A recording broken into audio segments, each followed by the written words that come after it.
రాయటాన్ని తీవ్రంగా ఖండిస్తున్నాం. సాక్షి చైర్పర్సన్ అయినటువంటి భారతీరెడ్డి గారు ఒక మహిళే కదండి.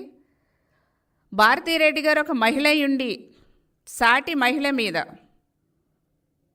దారుణంగా వేధించబడినటువంటి ఒక మహిళ మీద, అన్యాయానికి గురైనటువంటి ఒక మహిళ మీద వాళ్ళ పత్రికలో అంత ఘోరంగా రాయటానికి భారతీరెడ్డి గారు మీకు సిగ్గు అనిపించట్లేదా? మీరు మహిళే కదా.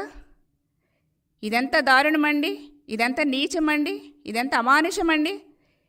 ఎంత కుట్రపూరితంగా ఆ మహిళను బదనాం చేయాలని, ఆమెనే కాదు మహిళలందరినీ బదనాం చేసే విధంగా ఒక మహిళగా ఉండి మీరు ఇలా సాక్షి పత్రికలో రాయిపించడం అనేది అసలు ఎంత మీ యొక్క దిగజారుడుతనానికి నిదర్శనంగా నేను భావిస్తున్నా. పాపం ఆ జత్వానీని ఎంత దారుణంగా వాళ్ళ పేరెంట్స్ని ఎంత చిత్రహింసలకు గురి చేశారు వైసీపీ గవర్నమెంట్లో. జత్వానీని ఎంతలా వేధించారు వైసీపీ గవర్నమెంట్లో. అసలు ఎంత దారుణంగా పోలీసు వ్యవస్థను చేతిలో పెట్టుకొని జగన్మోహన్ రెడ్డి గారు ఎంత దారుణంగా మహిళల్ని అన్యాయంగా ఆ కుటుంబాలు అవమానపడే రీతిలో ఎంత దారుణంగా అవమానించారు. ఈ రోజున చంద్రబాబు నాయుడు గారి ప్రభుత్వం వచ్చింది కాబట్టి ఈ రోజున వేధించబడినటువంటి మహిళలకి అందరికీ కూడా ధైర్యం వచ్చింది. అవమానానికి గురైనటువంటి మహిళలందరికీ కూడా ధైర్యం వచ్చింది. మోసపోయినటువంటి మహిళలందరికీ కూడా మా చంద్రన్న ముఖ్యమంత్రి అయ్యారు, మేము బయటకు వచ్చి మాకు జరిగినటువంటి అన్యాయాన్ని చెప్పాలని ఒక ధైర్యం వచ్చింది.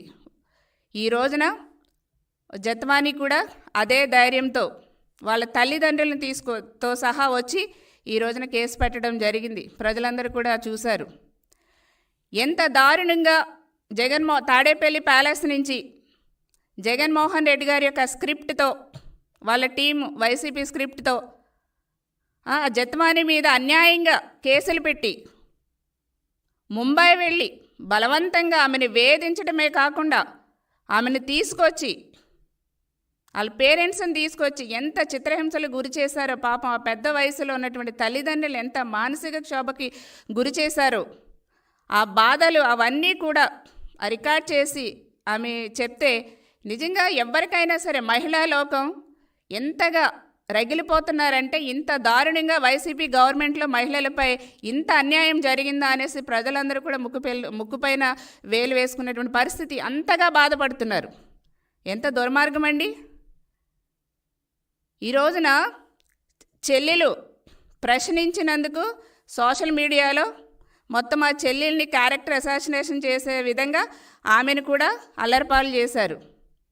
బాబాయిని చంపేసి ఆ కుటుంబాన్ని మళ్ళీ వాళ్ళ మీద నెగిటివ్గా సోషల్ మీడియాలో ఇష్టం వచ్చినట్టు పోస్టులు చేశారు. ఏంటి అసలు ఎక్కడ పోతుంది? కనీసం మనుషులు కాదా? మానవత్వం అనిపించట్లేదా మీకు? మళ్ళీ పైపై చేయమంటారు.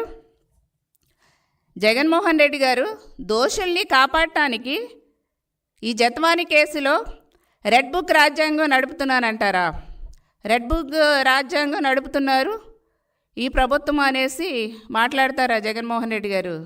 అసలు మీకు సిగ్గు అనిపిస్తుందండి మీకు? అసలు మీకు సిగ్గు అనేదే అనిపించట్లా.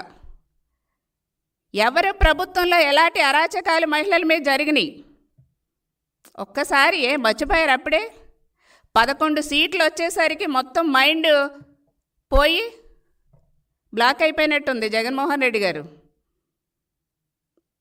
ఒకసారి మేము గుర్తు చేస్తాం, మీ ప్రభుత్వంలో మీ ప్రజాప్రతినిధులు మహిళల పట్ల ఎంత దారుణంగా వ్యవహరించారనేది మళ్ళీ గుర్తు చేయమా.